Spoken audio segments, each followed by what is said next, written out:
sur Instagram et YouTube. Et aujourd'hui, je vous fais cette vidéo pour vous donner tous mes conseils pour passer et réussir le CAP métier de la mode et vêtements flous, autrement appelé CAP couture floue. Donc je vous ai posé la question sur Instagram et YouTube. Quels conseils avez-vous besoin? J'ai eu de nombreuses réponses, donc je vous remercie. C'était vraiment chouette d'avoir tous vos retours et voilà, de pouvoir préparer cette vidéo un peu sur mesure, quoi, selon ce dont vous avez besoin. Donc je vais vous présenter en fait, j'ai organisé les questions que j'ai reçues en 3 parties. Donc il y avait des questions autour de la préparation au CAP, des questions autour de la pratique, comment s'entraîner, etc. Et les questions concernant le jour J. Voilà, avant de commencer, j'aimerais tout d'abord commencer par vous dire que le CAP couture n'est pas un examen très difficile à obtenir. Je sais que, je l'ai passé cette année, donc je sais que c'est beaucoup de stress et que sur les réseaux sociaux, on entend beaucoup dire que c'est compliqué. Voilà. En fait, c'est un examen qui est assez simple. Il ne faut pas oublier que c'est le premier examen de couture que peuvent passer des étudiants. Hein. Donc je pense que quand on passe à CAP, on doit avoir 16-17 ans à peu près normalement. Donc c'est le premier examen de couture. Donc on ne va pas vous demander un niveau digne d'une maison de haute couture. Voilà, donc je voulais faire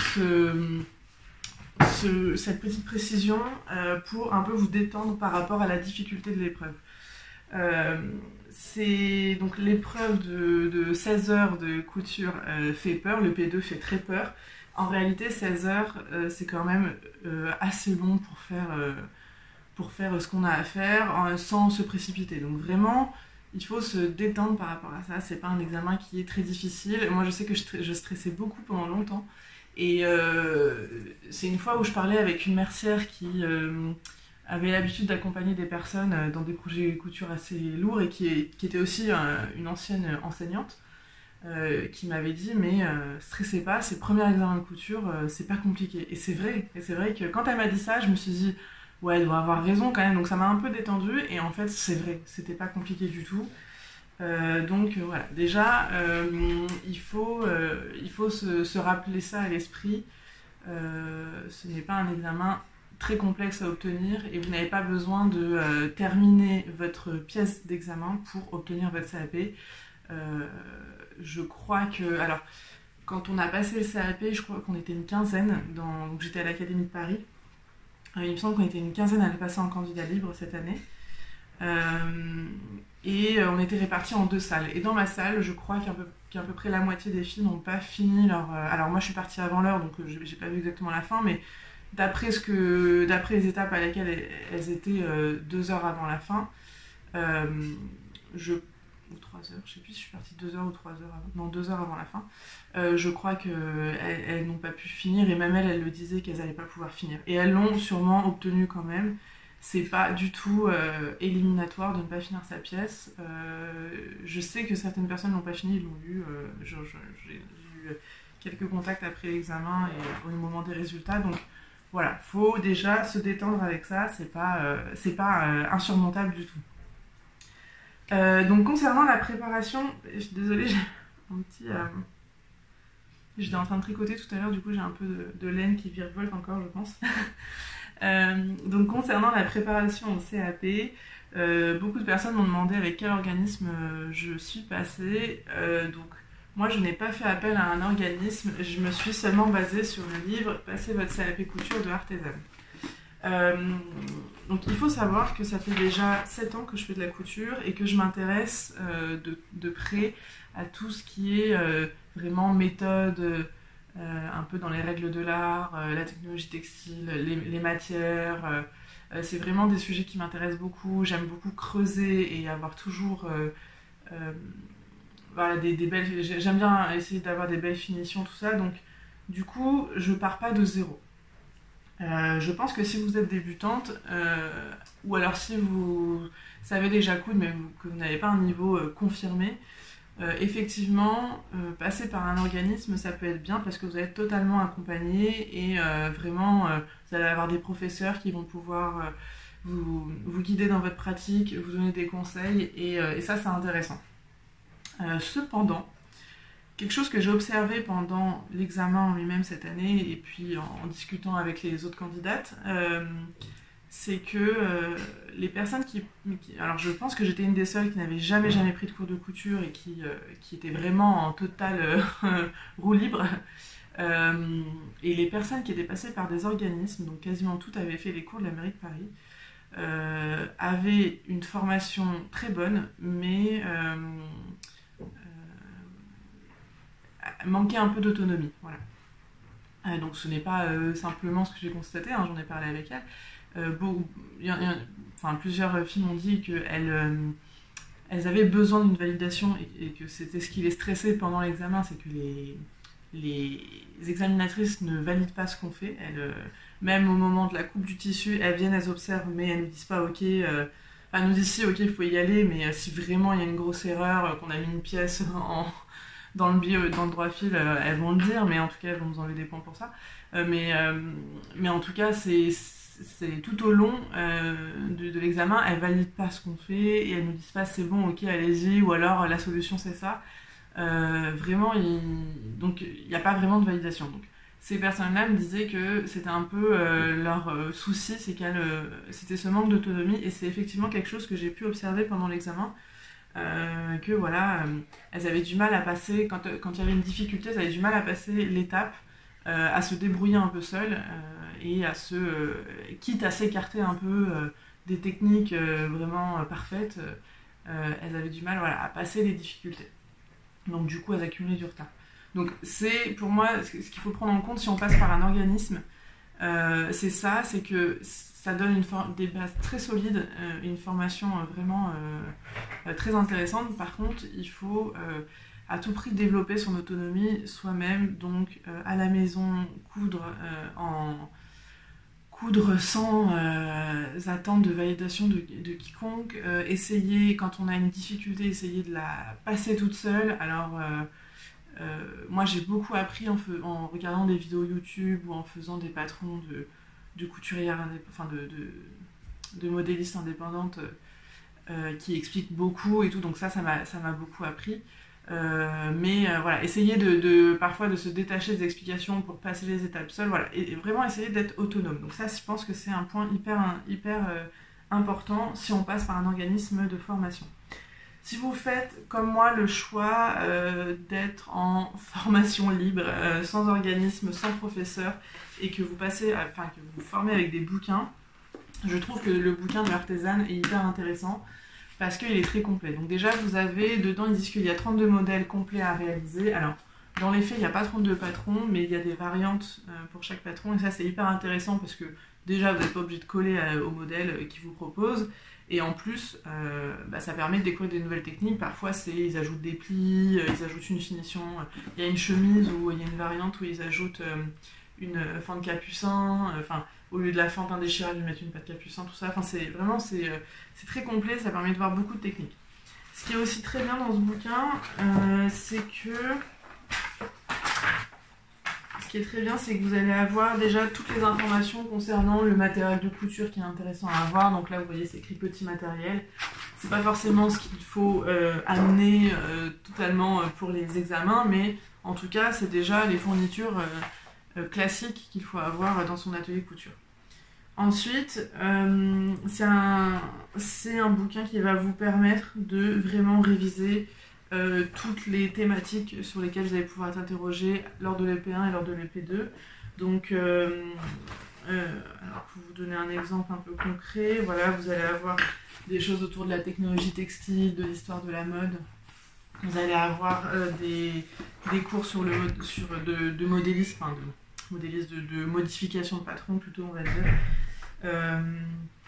Ensuite, vous allez avoir les modèles à coudre avec les explications sous forme de gamme de montage, et ça c'est indispensable parce que pour l'examen vous allez avoir seulement une gamme de montage. Là, la gamme de montage, il y a également du texte, donc quand il y a des étapes un peu complexes, ils vous font une explication écrite, ce qui est bien parce qu'au moins vous allez pouvoir associer les deux et du coup mieux comprendre. Mais in fine, ce qui est important, c'est de savoir lire une gamme de montage. Donc ça, c'est vraiment indispensable. Si vous voulez passer l'examen, il faut y passer, il faut savoir lire une gamme de montage. Donc, pardon. Donc dans le livre, il me semble qu'il y a les schémas... enfin, en tout cas, ils nous apprennent à lire la gamme de montage, ça c'est sûr. J'essaye de retrouver...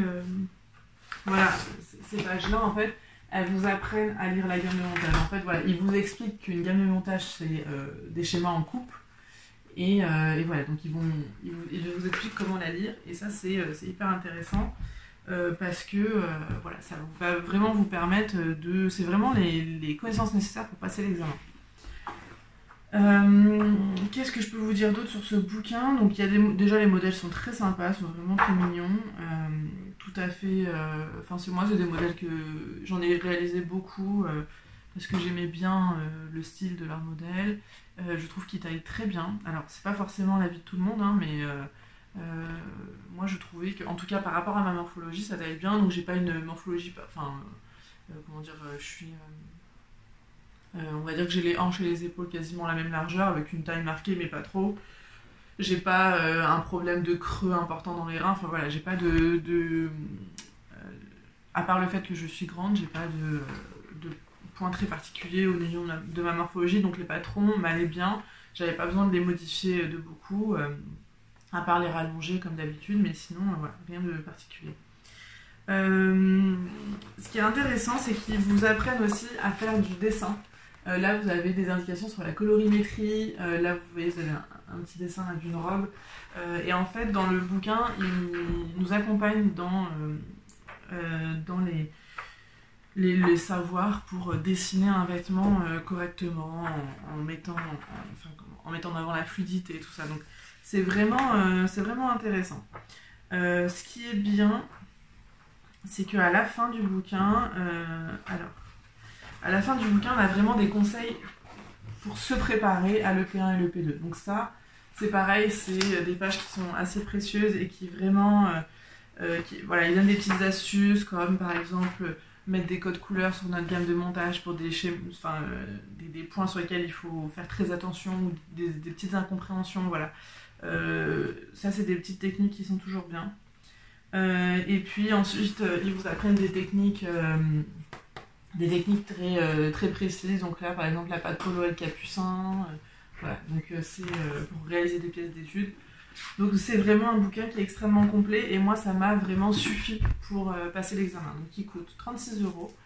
Je trouve que c'est pas très cher par rapport au bouquin que c'est. Et voilà, donc moi je me suis vraiment basée là-dessus. Ce que j'ai également fait, c'est que je me suis entraînée sur les examens des années précédentes. Donc je crois que j'en avais 3 disponibles sur le site Eduxol. Vous tapez examen CAP vêtements flous sur Google et vous allez tomber sur le site de Eduxol et vous allez avoir voilà, les derniers, je crois que c'est les 3 dernières années. Ça je l'ai pas fait dès le début en fait. Moi j'ai pas forcément été la personne la plus sérieuse au niveau de l'entraînement. Ce que je faisais c'est que je lisais le bouquin de Artesane régulièrement, voilà, je parcourais les chapitres, je faisais beaucoup de couture et ensuite à la fin, vraiment quelques semaines avant l'examen, j'ai commencé à m'entraîner sur les annales des années précédentes.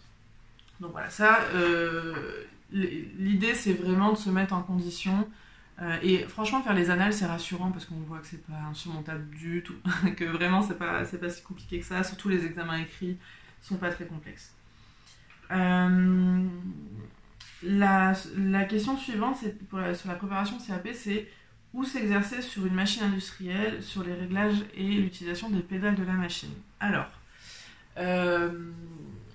il y a plusieurs moyens de s'exercer. Donc soit vous faites partie, vous êtes dans un organisme de formation, et dans ce cas, vous allez avoir accès à des machines industrielles. Si ce n'est pas votre cas, vous pouvez très bien aller voir un pressing dans votre ville, dans votre quartier, et un pressing ou un retoucheur, et lui demander s'il veut bien vous montrer comment marche une machine industrielle, comment l'enfiler, comment l'utiliser, etc. Et puis si voilà, vous pouvez essayer de tester un peu. a priori, il paraît qu'en général, ils acceptent et que, voilà, bon, après ça dépend si il est sympa, si vous le connaissez, etc. Moi, c'était ce que j'avais prévu de faire et au final, je ne l'ai pas fait. Je suis arrivée à l'examen sans avoir jamais utilisé de machine industrielle. Donc bon, je me suis dit, c'est pas grave, ils vont me montrer comment on l'enfile et puis ça ira bien. En réalité, ça ne s'est pas passé comme ça. Je vais vous expliquer ça, mais avant ça, je vais quand même. Il me semble qu'une autre façon d'utiliser des machines industrielles, c'est d'en louer une. Alors, je sais qu'à Paris, il y a plusieurs centres qui. C'est des ateliers où vous pouvez louer un espace. Alors, je sais pas si vous avez besoin d'une machine particulière, une machine industrielle, une machine pour le cuir, ce genre de choses. Vous pouvez louer des ateliers en fait qui sont dédiés soit à des professionnels, soit aux particuliers. Donc ça peut être hyper intéressant. Je pense que ça se fait aussi dans d'autres grandes villes. Maintenant, si vous êtes en province, dans des petites villes, ça va être compliqué d'avoir ce système. Donc je vous conseille de vous tourner vers votre retoucheur ou votre pressing s'ils ont des machines également. Donc les machines à savoir utiliser, c'est la piqueuse plate, la surjeteuse, surfileuse industrielle et la presse. Alors, moi je suis arrivée à l'examen, le P2, je n'avais jamais utilisé ces machines. Donc, en fait, je pensais, il me semble avoir lu ça dans le livre de Artesane, mais je suis pas sûre, enfin, je saurais pas retrouver la page. Je crois que je l'ai lu dedans, mais je suis pas sûre de ça. Il me semble avoir lu que quand on arrive à l'examen, il nous montre comment enfiler une machine. Alors je sais plus si ça vient du livre Artesane ou si je l'ai lu quelque part sur internet, en tout cas j'ai vu ça quelque part. Et en fait c'est faux, c'est totalement faux. Ça fait partie de votre apprentissage et ça fait partie de l'examen de savoir enfiler une machine. Donc quand je suis arrivée dans la salle, je voyais une des examinatrices en train de retirer des bobines de fil et je vais la voir, je lui dis est-ce que vous pouvez me montrer comment ça s'enfile? Et là elle me dit bah non, ça fait partie de l'examen. Ah, donc là je me suis précipitée vers une machine qui était encore enfilée. Et j'ai vite mémorisé le chemin du fil dans ma tête. C'était pas, alors c'est un peu plus complexe qu'une machine classique, mais c'est pas non plus, voilà, c'est pas insurmontable. En 2 secondes, je l'ai mémorisé. Après, j'étais sous pression et moi sous pression, je suis quand même hyper efficace. Donc, si jamais ça vous arrive, n'hésitez pas à faire un schéma vite fait. Vraiment, voilà, il faut. Le mieux, c'est quand même de pouvoir s'entraîner avant, en tout cas d'avoir déjà vu une machine, une piqueuse plate. Donc voilà, du coup j'ai mémorisé ça et ensuite je suis passée aux étapes de coupe du patron et du vêtement et je suis revenue donc peut-être 2 heures après, 2 heures et demie après et je devais enfiler ma machine. Donc j'ai réussi à le faire, mais donc je commence à coudre et là donc vous avez une grande pédale, quand vous allez en avant ça coud, ça fait le point droit et si vous mettez un petit coup en arrière c'est un coupe-fil. Alors ça je m'en suis pas servi parce que j'avais trop peur de faire une bêtise. Voilà, et vous avez une autre pédale au niveau du genou droit.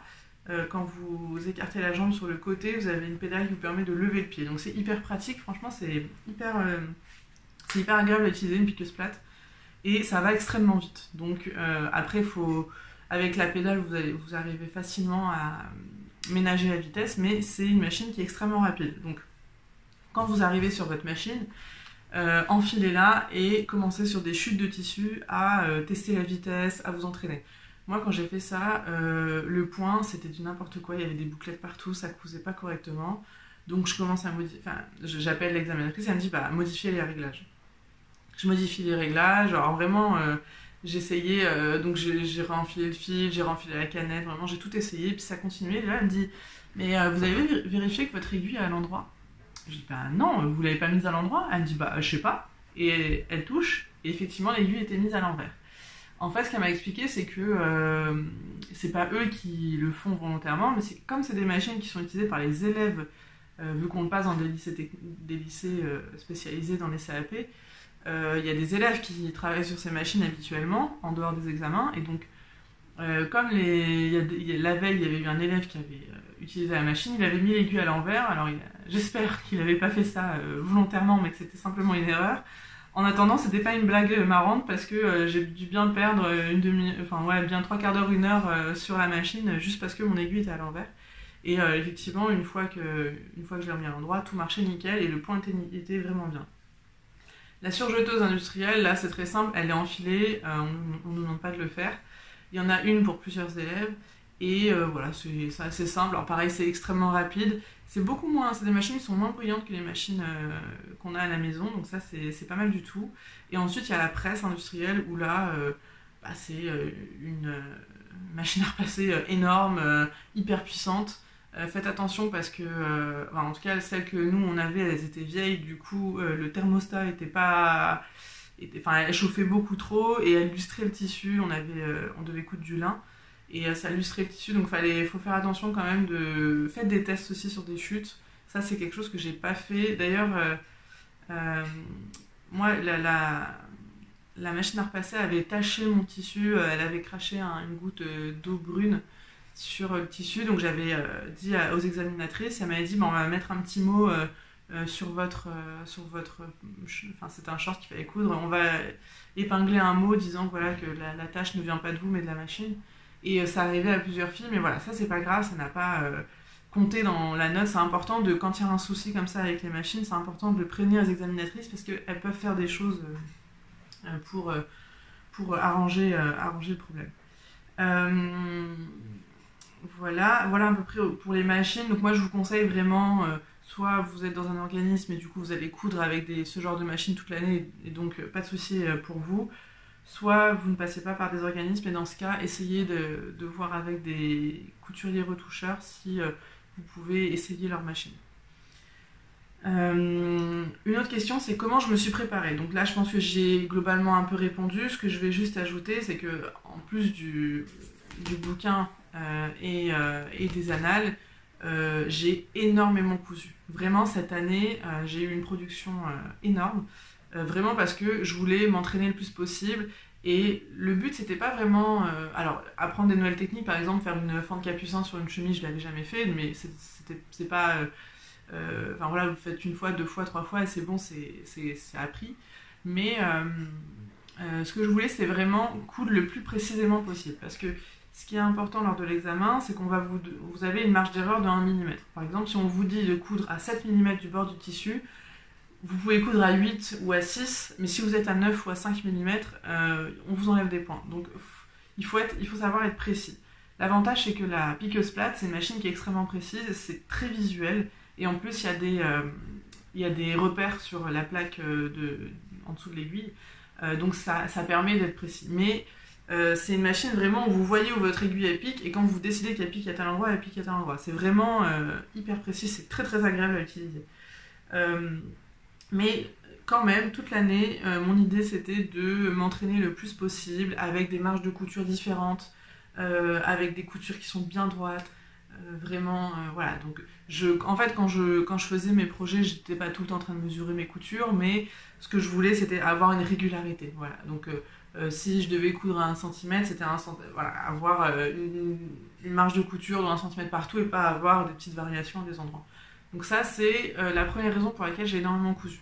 La deuxième raison, c'est que, bon, on était j'ai eu le premier confinement pendant ma préparation, donc du coup, j'étais à la maison et j'avais donc plus de temps pour m'entraîner, et ça, c'était quand même le côté un peu sympa d'avoir un confinement cette année, même si du coup, l'examen a été repoussé de 2 mois à cause de ça, mais en tout cas, j'ai vraiment, 3 mois même, j'ai vraiment pu m'entraîner beaucoup.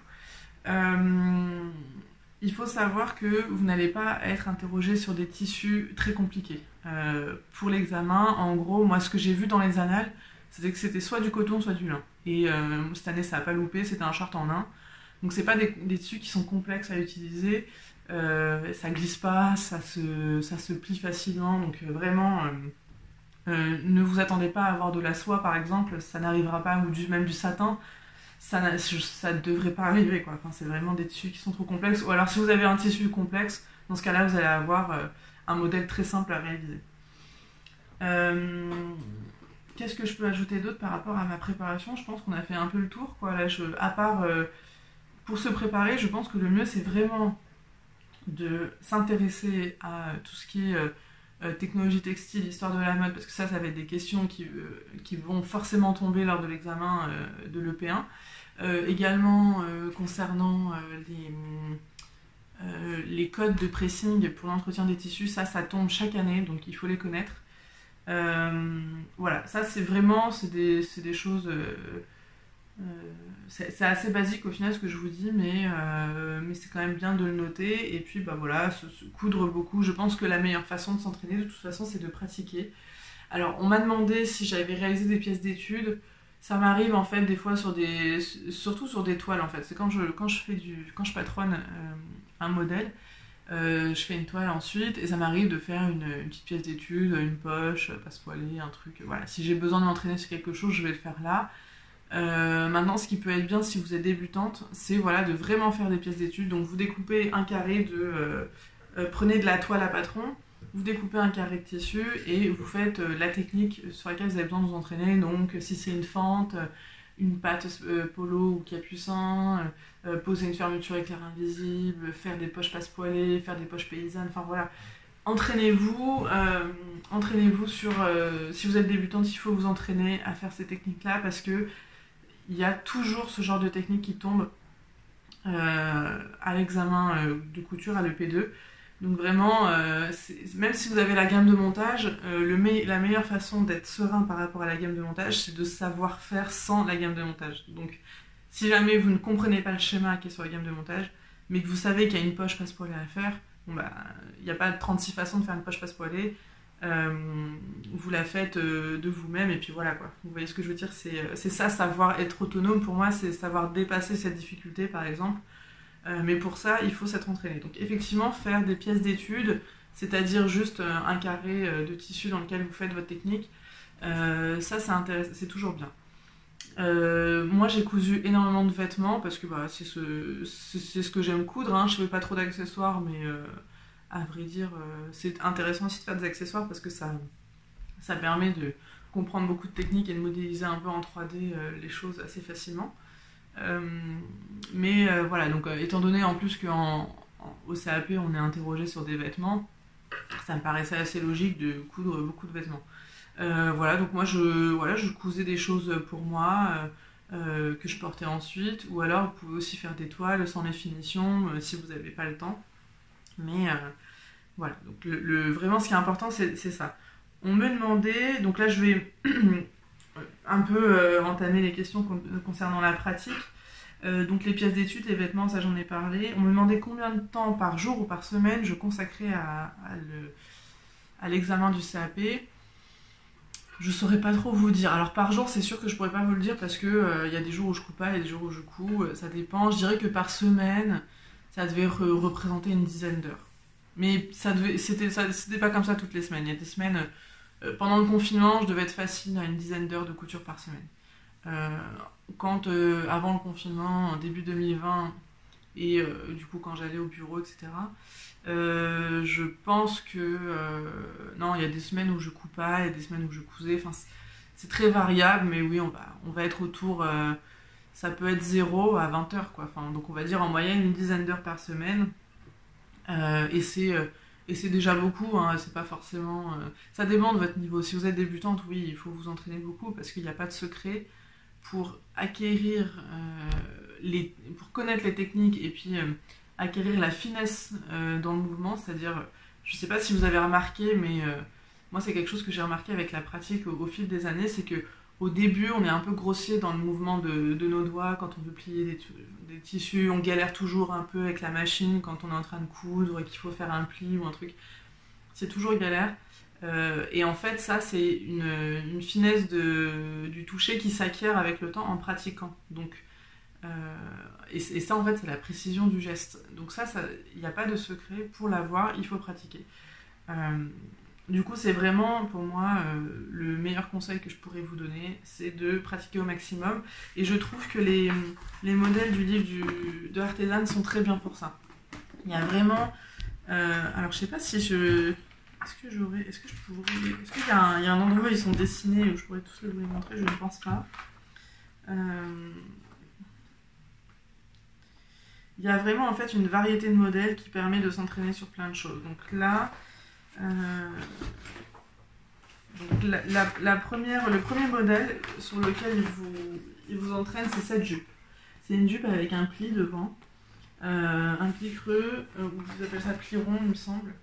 Voilà, donc c'est une jupe qui est très, très mignonne, et vraiment voilà, sympa. Moi, je l'ai juste réalisée dans une toile parce que c'était pas une jupe que j'aurais portée au quotidien, donc je l'ai réalisée dans une toile. Et ensuite, dans les variantes, il vous propose de vous entraîner sur les plis. Donc, il vous propose de faire la même jupe mais avec des plis religieuses en bas, sans le pli rond devant. Du coup, ce que j'ai fait, donc, c'est que j'ai fait cette jupe dans une toile et pour m'entraîner sur les plis, je voulais réaliser une blouse. Alors, c'est la blouse Ida Mum de Ikati, je crois.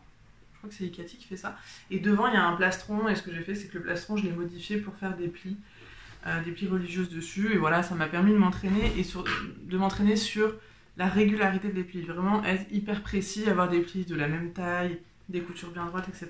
Donc ça, voilà, vous n'êtes pas obligé de faire tous les modèles. J'ai pas fait tous les modèles du bouquin et je ne me suis pas entraînée que sur ça. J'ai aussi fait des patrons plus classiques, mais c'est important de vous entraîner sur des modèles comme ceux-là parce que vous avez la gamme de montage. Ça, c'est vraiment l'avantage de ce bouquin, c'est que vous allez pouvoir faire des vêtements avec la gamme de montage et ça, c'est essentiel pour passer le CAP. Ensuite, vous allez avoir, je vais peut-être pas vous faire tous les modèles, mais quelques-uns encore. Vous avez cette robe qui est très mignonne, très simple, mais avec des découpes princesses, donc ça vous permet d'appréhender voilà, la découpe princesse, comment on coud dans un arrondi, comment on répartit le tissu, etc. Donc c'est toujours bien, et elle est doublée. Alors je crois pas qu'elle est totalement doublée, je crois que c'est une doublure partielle. Mais voilà, elle est très, très mignonne. Il y a un zip invisible, donc pareil, ça vous entraîne à poser un zip invisible. C'est un modèle qui est très bien. Et voilà, il vous propose des variantes aussi. Ensuite, il y avait cette robe que j'ai pas cousue, mais qui est assez sympa, avec des petites nouettes au poignet. Donc là, on est plus sur quelque chose de fluide. Il y a des découpes au niveau des poches, des découpes au niveau de la taille. Donc voilà, c'est un modèle très bien. Et un modèle que moi j'ai beaucoup aimé dans ce bouquin, c'était la chemise. La chemise Adelise. Qui est vraiment très intéressante parce que vous voyez, elle a des découpes, elle a des empiècements, des poignées de manches avec des finitions sympas. Donc là, sur ce modèle-là, ils ont fait une fente indéchirable, mais plus loin, ils vous expliquent comment faire la fente capucin, etc. Donc moi, ce que j'avais fait. Et ce que j'avais fait pour la faire, parce que là, comme ça, je porte rarement de chemise comme ça, donc j'avais coupé dans un tissu bleu ciel, un coton bleu ciel très joli. J'avais mis en fait des entre-deux au niveau de toutes les découpes bretelles. Ça s'appelle des découpes bretelles en fait. C'est comme des découpes princesses, mais ça va au niveau de l'épaule. Donc j'avais mis de l'entre-deux partout au niveau des découpes bretelles ici, dans le dos également. Et j'avais surpiqué l'entre-deux. Donc voilà, du coup ça faisait quelque chose de plus complexe à réaliser et où la régularité du point était très importante parce qu'il y avait des surpiqûres sur les entre-deux. Donc vraiment ça c'est... Voilà, avec le col, le pied de colle, ça vous entraîne bien et c'est un modèle qui est très sympa. Donc il y en a plein d'autres. Il y en a que j'ai fait plusieurs fois, d'autres que j'ai pas réalisé. C'est vraiment assez variable. Mais voilà, c'est toujours bien. Ce qui est rigolo, c'est que dans ce bouquin, il y a un patron pour réaliser un short qui est quasiment le même que celui qui est tombé à l'EP2. Sauf que à l'EP2, la ceinture du short est en une partie, alors que là, vous voyez, il y a deux parties. En haut et en bas, il y a une couture au milieu. Voilà, donc moi, j'ai pas eu j'ai pas été suffisamment maligne avant l'EP2, en fait. Toute la France n'a pas passé l'examen en même temps, et du coup, les académies qui l'avaient passé avant l'Académie de Paris avait mis sur le groupe Facebook le sujet qui était tombé et c'était un short en lin partout. Et je suis pas allée voir, j'avais pas regardé le groupe Facebook avant, ce qui fait que si jamais j'avais regardé, j'aurais pu réaliser ce short pour m'entraîner parce que c'était quasiment le même patron, quoi. Mais c'est pas grave, ça m'a pas empêché de le réussir. Mais voilà, du coup, vous voyez, la pertinence de ce bouquin, c'est que effectivement, c'est des modèles qui sont suffisamment complexes et intéressants pour tomber le jour du CAP. Donc, je dis pas que c'est les mêmes qui tombent, mais en tout cas, il y a des ressemblances. En tout cas, le bouquin vous entraîne sur beaucoup de techniques qui peuvent tomber. Voilà du coup pour ma pratique, donc le temps de pratique. Et vous m'avez demandé que faut-il éviter le jour de l'examen. Je pense qu'il faut éviter de perdre ses moyens. Voilà, tout simplement. Tout à l'heure, je vous ai dit que c'est pas un examen compliqué, c'est pas pour rien que j'ai commencé par ça, c'est pour vous détendre par rapport à ça. Il ne faut pas stresser et être complètement paniqué par la difficulté. Et si jamais vous, par exemple, le short en lin, alors moi les pantalons c'est pas ce que je couds beaucoup, j'en ai pas cousu énormément depuis que je fais de la couture, parce que je porte plutôt des robes, des jupes, etc. Donc du coup c'est pas la pièce sur laquelle j'étais la plus entraînée, mais c'est pas grave. Enfin voilà, j'ai quand même réussi. Pour vous dire, vous donner un peu une idée, où est-ce que j'ai mon relevé de notes. J'ai obtenu, à l'EP1, j'ai obtenu une note de 20 sur 20. Donc ça c'était vraiment cool. Et à l'EP2, j'ai obtenu 18,5 sur 20. Donc vous voyez, c'est pas, j'ai vraiment eu des bons résultats, alors que j'étais pas non plus surentraînée et que clairement le pantalon c'est pas la pièce que les pantalons, les shorts c'est pas ce que je coule le plus. Donc vraiment pour moi mon conseil principal c'est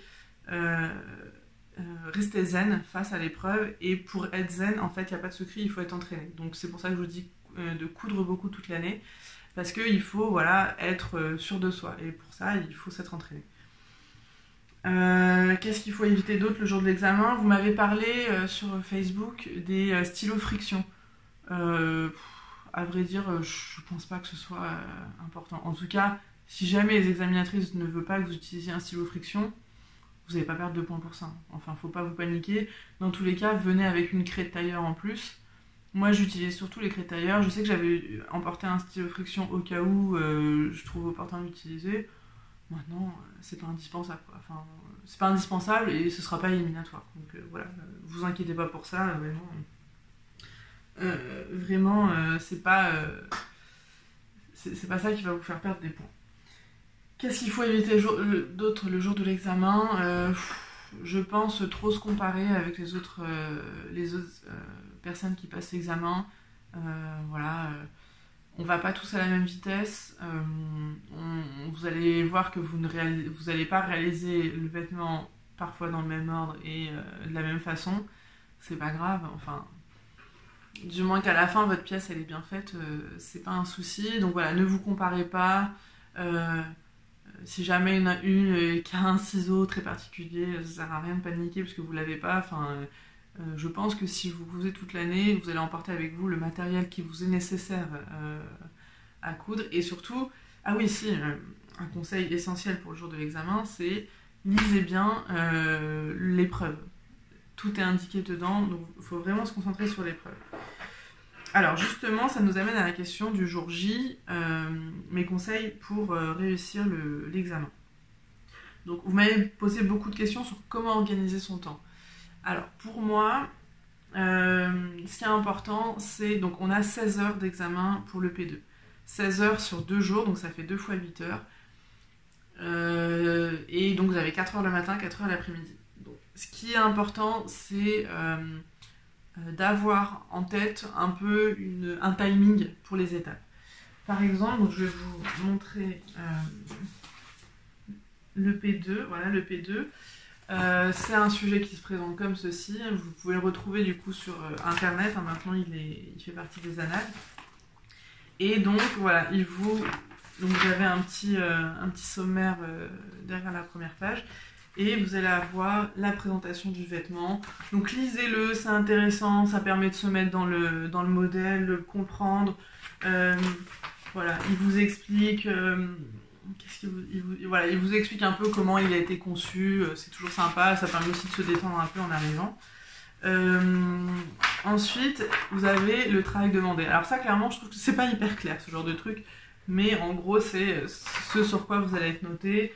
Et dans quel ordre faire les choses. Donc ils vous disent découper les éléments du patronage, donc ça veut dire découper le patron qu'ils vous ont donné, positionner les éléments du patronage sur les matières d'œuvre, donc c'est tout simplement mettre les pièces de patron sur le tissu, procéder à la coupe du modèle, régler et mettre en œuvre les matériels, donc prendre en main la machine, procéder aux opérations de thermocollage, bien évidemment, donc ça si vous cousez vous êtes habitué à ce genre d'ordre, et ensuite procéder aux opérations d'assemblage, de montage, de finition et de repassage. C'est voilà, un peu une façon compliquée pour dire les choses simplement, découper votre patron, découper votre tissu et thermocoller et hop, vous pouvez aller coudre. Vous avez également des petites questions à la fin du document auxquelles il faut répondre, donc ça c'est c'est toujours bien de le voir, mais dans tous les cas, quand vous avez votre sujet en main, ce qui est important, c'est de le lire entièrement pour savoir ce que vous allez devoir faire. Par exemple, les questions à la fin, il y a beaucoup de filles qui n'avaient pas vu qu'il y avait des questions et qui l'ont fait vraiment, alors c'était pas très compliqué, mais elles l'ont fait vite fait parce que elles n'avaient pas vu qu'il y avait ça. Que moi, c'est le premier truc que j'ai fait, je me suis dit au moins c'est fait, c'est passé, ça m'a pris 5 minutes à faire. Ensuite, vous avez donc la nomenclature avec toutes les pièces, les matières utilisées, donc vous voyez du coton, du lin, donc rien de très compliqué à couper. Ensuite, vous avez le modèle avec vraiment toute la description, avec voilà, les pinces, les poches, voilà. C'est important de bien le regarder pour comprendre ce qu'on va vous demander de réaliser. Et là, vous allez commencer à vous préparer, à pouvoir vous dire ok, il y a des poches italiennes surpiquées, je considère que des poches italiennes surpiquées, j'ai besoin de 20 minutes pour les faire, par exemple.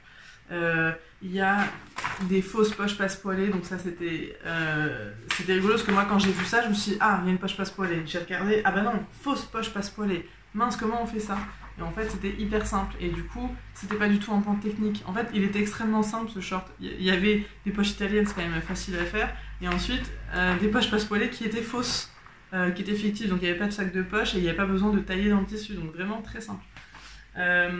Du coup voilà, en gros vous allez pouvoir en regardant ça estimer un peu le temps qu'il vous faut pour faire chaque point, donc passez pas non plus une demi-heure à estimer ça, hein, mais juste il faut lire mentalement, ok il y a ça, attention il y a tel point technique, il y a des pinces, faire attention à l'orientation des pinces, etc. Et voilà, donc c'est important de bien lire ça. Ensuite j'ai l'impression que il manquait une partie du sujet là. Ensuite, vous allez avoir la gamme de montage. Donc la gamme de montage, elle se présente comme ça. Ils vous disent en haut le matériau utilisé. Très important, ils vous donnent la densité de points. Donc ici, c'était 4 points par centimètre. Donc c'est important de tester votre machine sur une chute pour bien vérifier que vous faites 4 points par centimètre.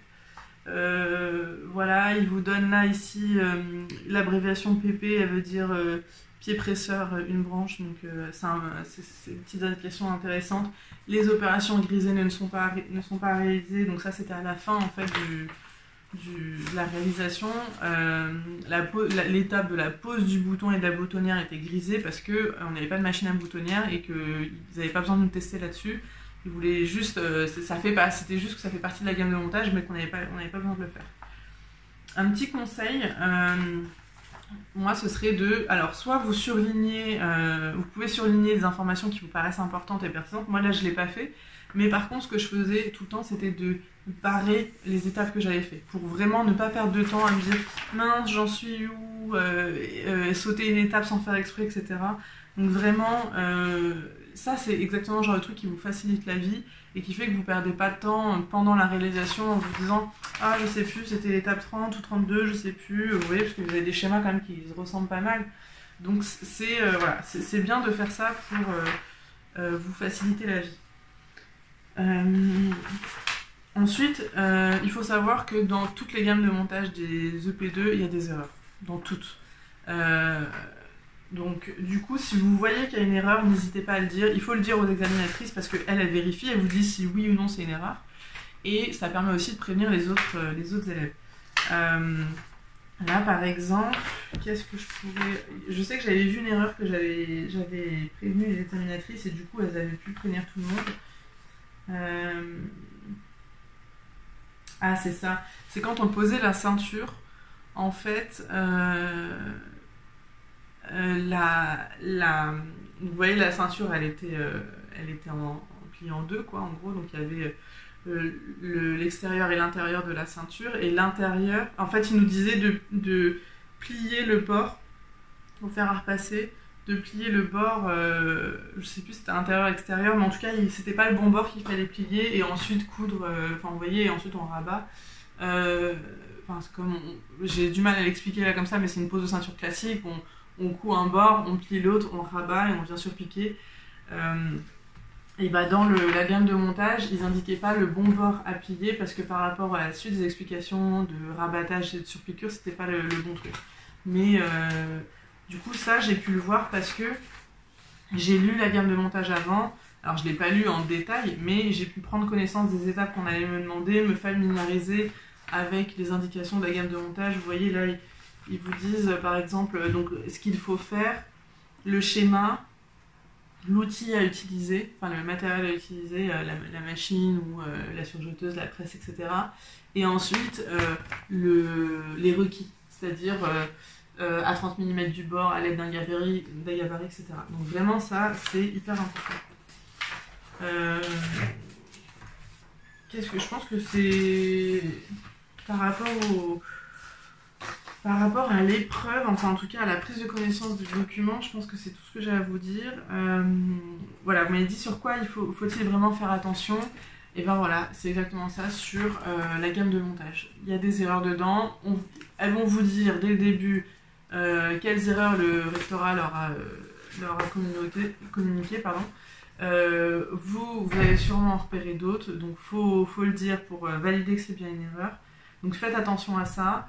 Lisez bien votre gamme de montage, voilà, à quoi il faut faire attention. Au moment où vous allez couper votre tissu, en fait, avant de couper, vous allez placer vos pièces et ensuite vous épinglez. Et là, vous appelez les examinatrices pour qu'elles viennent valider. Donc il faut faire attention à bien les appeler parce qu'elles notent en fait. Il y a une notation sur la coupe et c'est avant de couper le tissu que ça se passe. Moi j'utilise toujours des épingles pour placer mon patron et le fixer sur le tissu. Donc j'ai toujours mon petit bracelet, je trouve ça hyper pratique d'avoir mes épingles toujours à portée de main. Mais il y a des personnes qui avaient des épingles dans un pot ou dans une boîte, il y avait des personnes qui avaient des poids, vraiment ça dépend. Je pense quand même qu'avoir des épingles c'est plus précis que d'avoir des poids parce que vous pouvez toujours bouger un peu votre tissu. Enfin, c'est comme vous voulez, mais en tout cas, rien n'est interdit globalement. Ce qui est bien, si vous utilisez des poids par exemple, venez quand même avec des épingles parce que c'est toujours pratique. Et puis on ne sait jamais, si vos examinatrices vous disent non, vous n'utilisez pas de poids, bah, au moins vous avez une solution de rechange, vous n'êtes pas sans rien. Donc ayez toujours un peu un backup au cas où.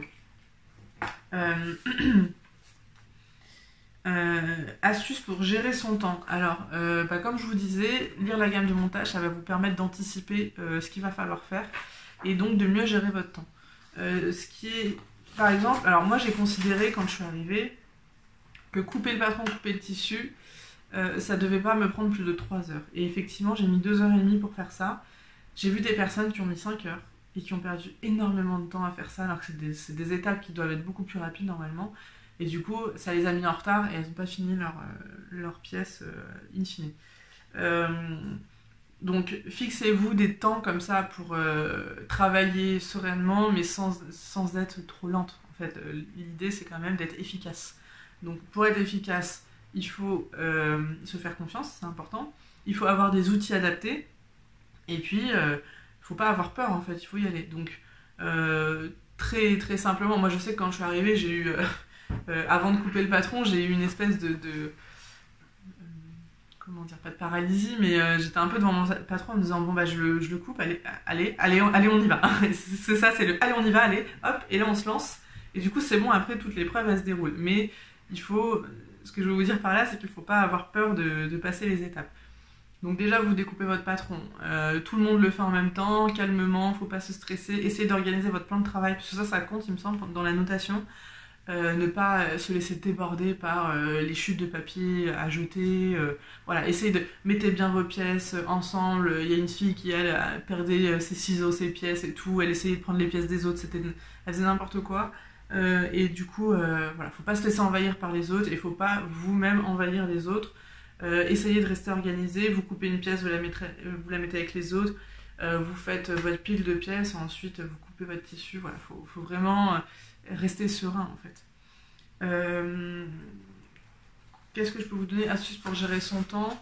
Une fois que vous allez commencer à coudre votre modèle, ça va être vraiment à ce moment-là qu'on se rend compte du temps dont on va avoir besoin pour le faire. Donc moi je sais que quand j'ai commencé à assembler les premières pièces, donc là c'était en gros, j'ai commencé juste avant la pause déjeuner du premier jour. Et du coup, quand on est revenu de la pause déjeuner, là je me suis dit ok, je pense que ce soir quand je pars, il faut que j'en sois là. il fallait, pour moi, le soir, quand je partais du premier jour, il fallait que j'ai fini les... Alors les poches étaient déjà faites, il me semble, à la pause déj, mais en gros, il fallait que les poches soient faites, la braguette soit faite, les fausses passe-poilées derrière aussi, parce que de toute façon, c'était hyper simple.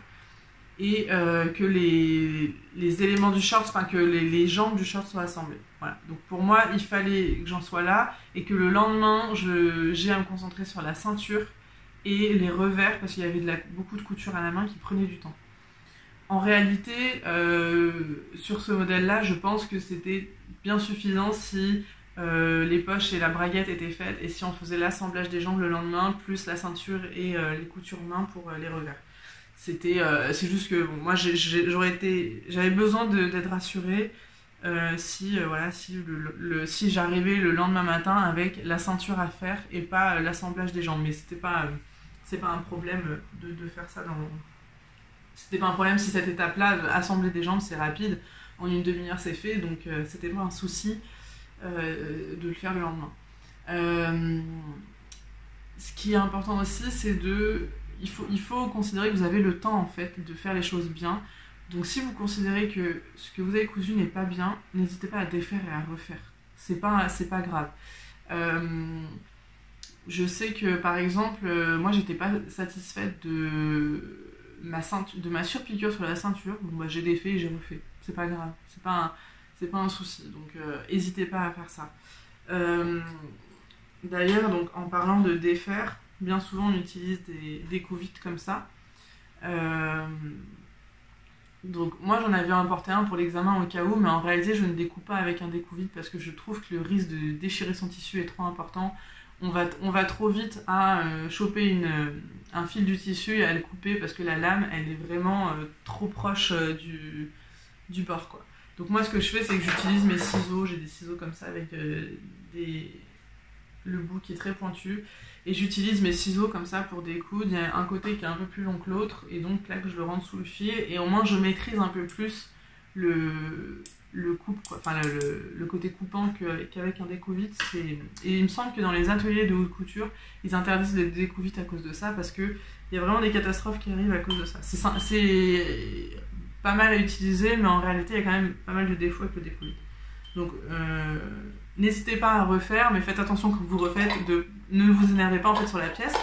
Ah oui, et ce qui est important aussi, pour gérer son temps, c'est d'instaurer des pauses en fait. Quand vous sentez que vous avez besoin d'une pause, d'aller boire un coup, de souffler un coup parce que là vous venez de finir votre braguette ou votre poche et que c'était un point complexe, et que voilà, n'hésitez pas à prendre 5 minutes pour souffler un peu. Ce ne sera pas du temps perdu, au contraire, ce sera du temps gagné parce que quand on est stressé ou énervé par un point, on fait les choses mal et il faut découdre ensuite et refaire. Donc n'hésitez pas pour moi gérer son temps c'est aussi ça, c'est aussi savoir s'instaurer des pauses quand vous ressentez que vous en avez besoin. Et autre astuce pour gérer son temps, je pense que j'ai fait un peu près le tour. Pour moi c'est vraiment optimiser ses actions. Ah oui, optimiser ses actions. Quand on a dans ma salle d'examen, on avait une grande table pour couper le tissu et couper notre patron, et ensuite on avait la machine à coudre, la surjeteuse, la presse, etc. Beaucoup de filles en fait mettaient leur bûche de pièces sur la grande table et puis faisaient des allers-retours entre la grande table et la machine pour aller chercher les pièces, faire les étapes suivantes, etc. Ça c'est une perte de temps qui est énorme. Alors vous pouvez le faire si ça vous convient, mais moi ce que j'ai fait, tout simplement, j'ai tiré une chaise à côté de moi, j'ai mis mes pièces dessus, et en fait je faisais l'épinglage devant ma machine, et au moins je pouvais enchaîner les étapes sans perdre trop de temps, et puis en plus se déplacer c'est dangereux, on peut toujours se prendre les pieds quelque part, on est plusieurs dans la salle, faut optimiser son espace, optimiser son temps, c'est aussi optimiser son espace. Donc avec moi à la machine, j'avais toujours ma paire de ciseaux pour couper mes fils, je m'étais préparé un petit pot comme ça, avec dedans j'avais des aiguilles que j'avais déjà préenfilées avec du fil pour par exemple s'il fallait faire un bâti vite fait, j'avais au moins ce qu'il fallait. J'avais un fil de couleur, alors c'est mieux d'avoir un fil de bâti, mais moi j'en avais pas, donc j'avais pris un fil de couleur pour au cas où j'avais besoin de mon bâti. J'avais toujours des craies avec moi, j'avais des épingles j'avais des épingles à nourrice, voilà. Donc j'avais mon petit pot comme ça, avec un peu mon petit nécessaire qui me permettait de pas trop bouger, et puis surtout mes ciseaux. Et du coup, j'avais un stylo dans ma poche, et ma gamme de montage avec moi et mes pièces, et au moins j'avais pas besoin de sans arrêt bouger de place pour, à part pour aller à la presse ou à la surjeteuse, je pouvais rester devant ma machine pour faire mes étapes. Donc ça, c'est aussi une bonne astuce, je pense, pour optimiser son temps et son espace. C'est de vraiment être organisé à tous les points. Donc vraiment, essayer de... Il faut organiser son esprit, son espace, et du coup, in fine, vous organisez votre temps. Voilà, du coup, sur pour les réponses à vos questions, ce que je voulais vous dire également. Alors, quand vous allez recevoir votre convocation, donc ça, vous le recevez assez tard, hein, seulement quelques semaines avant l'examen, vous allez recevoir cette feuille sur laquelle il est indiqué les outils qu'il faut emporter pour le P1 et le P2. Donc ça, c'était pour le P1, donc il fallait, vous voyez, du matériel de dessin avec crayon, gomme, feutre, crayon de couleur, un feutre noir avec une pointe 0,5, un réglé, une équerre, une règle courbe, un ciseau, une épingle. Donc tout ça, c'est des éléments qu'il faut savoir utiliser. Donc la règle courbe, par exemple, c'est ce genre de règle. Il faut en avoir une, il faut savoir l'utiliser.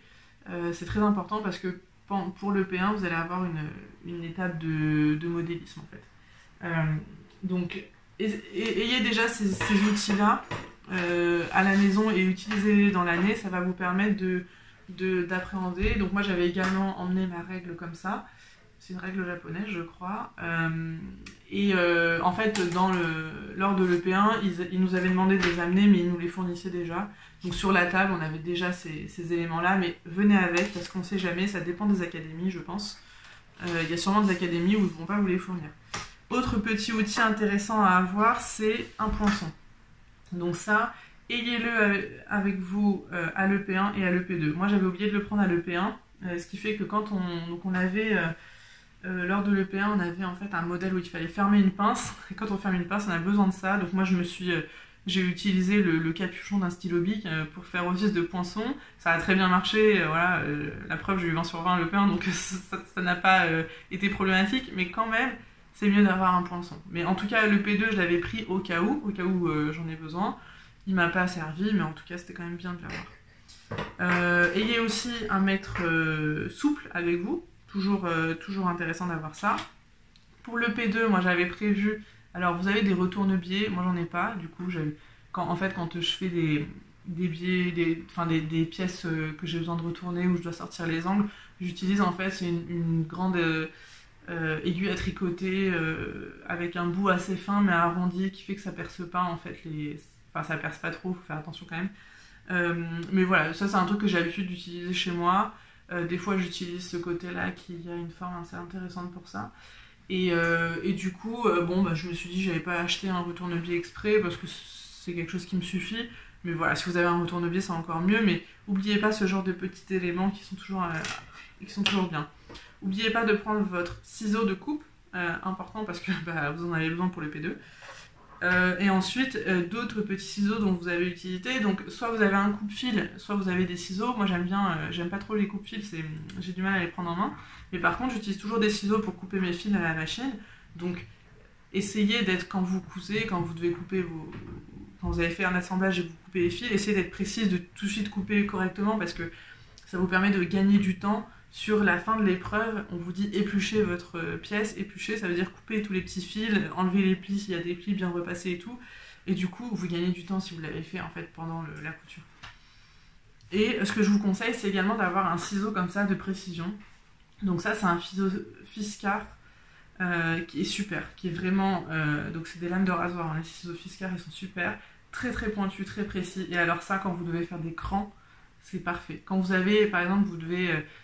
coudre une pointe, quand vous retournez votre pointe, il faut toujours bien cranter jusqu'à la couture. Alors ça c'est parfait, ça vous permet de faire des angles, des coutures en angle ou des pointes parfaites. Donc, ou même quand vous devez cranter, par exemple, quand vous avez cousu un arrondi qu'il faut cranter la marge de couture, c'est très précis.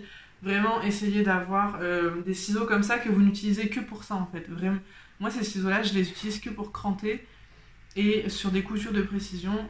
Et quand je veux couper des petits fils, j'utilise cela. Et c'est important parce que ça évite d'abîmer la lame, de trop l'utiliser, et vraiment de garder quelque chose de précis pour l'examen. Autre petit instrument très intéressant, c'est les réglés en métal. Alors moi j'en avais pas pendant l'examen, il y a une fille qui m'en a prêté un parce qu'elle en avait 2-3 avec elle. Et en fait c'est trop bien, du coup j'en ai acheté un direct après l'examen, c'est des réglés de 20 à 30 cm, celui-là il fait 20. Et c'est vrai que c'est hyper précis, que c'est pour quand on mesure, quand on fait des ourlets, on peut repasser dessus vu que c'est du métal. C'est hyper précis, donc je vous conseille d'en avoir un avec vous. Voilà du coup pour les fournitures. Bien sûr vos épingles, hein, donc le système qui vous permet, enfin qui est le plus pratique pour vous, soit vous préférez une boîte, soit vous avez un bracelet comme ça, ou un bracelet aimanté, ce qui vous convient le plus. Faut pas non plus, voilà, faut pas essayer d'avoir des... En fait, faut avoir ce que vous utilisez d'habitude pour être le plus serein possible avec ces outils-là. Si vous aimez bien utiliser des stylos friction, bah, emportez votre stylo friction et utilisez-le. Et puis si vous avez emporté une craie tailleur en plus, alors moi j'utilise des craies Clover, alors elles sont toutes cassées, malheureusement je les ai plus en entière, mais les craies Clover, pour moi c'est les meilleures. On voit encore le nom de la marque ici. Pour moi c'est les meilleures craies, elles marquent extrêmement bien, elles sont bien grasses, vraiment ça passe bien sur les tissus, je les ai en bleu et en blanc. Du coup je peux marquer toutes les couleurs. Et elles sont vraiment super. Et puis dès que le côté il est un peu trop rond, clac, on casse la craie et ça permet d'avoir un tranchant, un bon tranchant qui permet de faire des traits fins. Voilà, du coup je pense que j'ai fait à peu près le tour. Ouais, je peux peut-être vous montrer le P1, à quoi ça ressemble. Alors je l'ai ici, donc, voilà, vous avez la page de garde comme ça. Vous avez donc un sommaire, et puis ensuite vous avez la présentation du modèle. Donc en fait dans le P1 ils vous font travailler sur une pièce d'étude. Ici c'était cette robe très, très féminine, très jolie, avec un dos nu, avec des manchures américaines avec un collier un ras de cou, une fermeture invisible dans le dos, voilà. Une robe très féminine, très jolie, dans un tissu ils disent que c'est du satin. Donc moi quand j'ai vu ça, je me suis dit c'est sûr que ça tombera pas à l'EP2, ils vont pas nous faire foutre du satin, et en réalité il n'y a pas trop de difficultés sur cette robe. Il y a effectivement la fermeture éclair invisible dans le dos, mais je me suis dit c'est pas suffisant, je ne pense pas que ça tombera. Pour moi, alors effectivement le tissu si ça tombe, c'est du satin, et donc le tissu a suffisamment de difficultés pour qu'ils nous mettent pas plus de difficultés qu'une fermeture éclair invisible.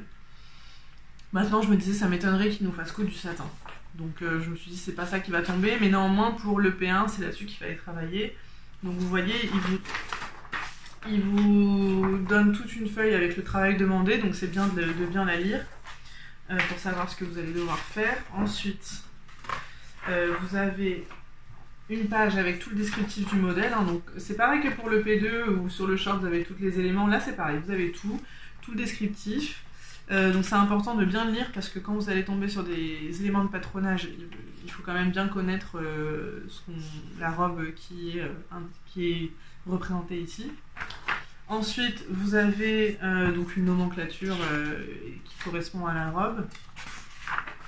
Voilà, ensuite, ah oui, il y avait une partie de dessin, donc en fait, pour le dessin, on avait le schéma comme ça de la robe, et on avait une planche d'inspiration. Et la planche d'inspiration, j'étais trop contente, c'était inspiration volant. Donc ça c'est génial, moi j'adore les volants, j'aime beaucoup en coudre, en mettre partout. Du coup tout de suite ça m'a hyper inspirée, j'étais hyper contente. Et ce que j'ai fait moi comme dessin, donc on avait le schéma, ce que j'ai fait c'est que j'ai dessiné des volants sur l'emmanchure. En fait tout de suite je me suis dit volant sur l'emmanchure américaine, c'est ce que j'avais tout de suite en tête. Donc j'ai dessiné voilà, des volants qui partaient du milieu du cou, donc là ici il y a une ouverture au niveau de la poitrine. Ça partait du milieu du cou, ça se rejoignait dans le dos, comme ça des deux côtés, et il y avait une superposition, il y avait deux volants à chaque fois. Ce qui est important en fait sur cette étape de dessin, c'est de représenter la robe vraiment comme elle est. Donc là c'était censé être du satin, donc ça devait être fluide. Donc quand vous dessinez, il faut faire des jeux d'ombrage. Donc là il demandait de dessiner avec une seule couleur. Donc sur le descriptif de la robe, ils disent qu'elle est mauve. Donc moi j'ai pris un crayon couleur mauve. Je me suis dit allez on va coller, mais vous auriez pu prendre autre chose je pense. Il faut juste être enfin là il voulait qu'on soit en monocouleur et qu'on fasse des jeux d'ombrage. Donc effectivement sur ma robe je suis venue faire des ombres plus sur la jupe pour montrer en fait qu'il y avait un effet volanté, sur les volants pareil pour montrer la fluidité, le volanté, et du coup c'est ce qui a ça a bien marché quoi, de faire ça. Donc vraiment entraînez-vous un peu au dessin avant l'examen, c'est toujours bien. Voilà, et ensuite vous avez toute l'étape de patronage. Donc en gros on vous donne un patron, alors c'est pas de la taille réelle mais on vous donne un patron en plus, hein, ça c'est juste explicatif, et on vous dit ce qu'il va falloir faire. Donc en gros votre patron il a des pinces, on vous dit qu'il va falloir faire des pièces comme ça avec les mesures, donc du coup c'est hyper simple, il faut juste refaire. Et puis donc ils vous disent réaliser la transformation du dos, relever les 2 éléments du dos en fermant les pinces. Donc voilà, donc la transformation c'est ça, il faut tracer les lignes avec les bonnes cotes. Ensuite il faut fermer les pinces, d'où l'utilisation du poinçon ou du capuchon du stylo bic dans mon cas. Et puis ensuite il faut voilà, tracer le patron du col qui est ici. Donc voilà, c'est un rectangle tout bête. Mettre les marges de couture qui sont données quelque part, je sais plus où. Enfin, en tout cas tout ça vous est indiqué. Je sais plus, mon sujet n'est plus dans l'ordre en fait. À force. Bon bref, mettre les marges de couture et ensuite il faut découper. Voilà, donc très simple. Dans les documents qu'on rend à l'EP1, il y a également des questions d'histoire de la mode, mais alors là c'est vraiment de quelle couleur est le cheval blanc d'Henri IV. Enfin, c'est hyper simple. Vraiment là on avait des robes avec des créateurs et en gros ils vous disent ce créateur crée autour des cercles et des triangles, et là vous avez une robe avec des cercles et des triangles, bah, vous savez que c'est le même. Enfin, franchement c'était hyper simple, pour se tromper il fallait quand même pas être concentré quoi. Et ensuite vous avez des questions sur les codes d'entretien des vêtements. Alors là je suis vraiment pas la plus calée là-dedans, mais en attendant comme j'ai eu 20 je pense que j'ai bien répondu. Mais voilà, du coup c'est important de connaître ces codes d'entretien pour pouvoir répondre quoi, tout simplement, et puis répondre correctement. Voilà, du coup, donc je pense que je vais juste vérifier vos questions. Ouais, j'ai fait le tour, hein. Je pense que j'ai fait le tour, je vous ai tout dit sur comment moi j'envisage la préparation du CAP, la pratique et tous mes conseils pour le jour J. Donc j'espère que cette vidéo vous aura été utile, que vous êtes... laissez-moi des commentaires en dessous de la vidéo pour me dire, même si vous avez d'autres questions qui vous viennent, je pourrais y répondre en commentaire, pour me dire voilà, si vous avez aimé ce format, et puis si vous le passez ou quand. Voilà, donc je vous souhaite bonne chance à toutes, ne stressez pas trop, c'est pas un examen difficile, gardez bien ça en tête, faites-vous confiance et tout se passera bien. Voilà, donc bon courage à toutes et puis à bientôt, au revoir.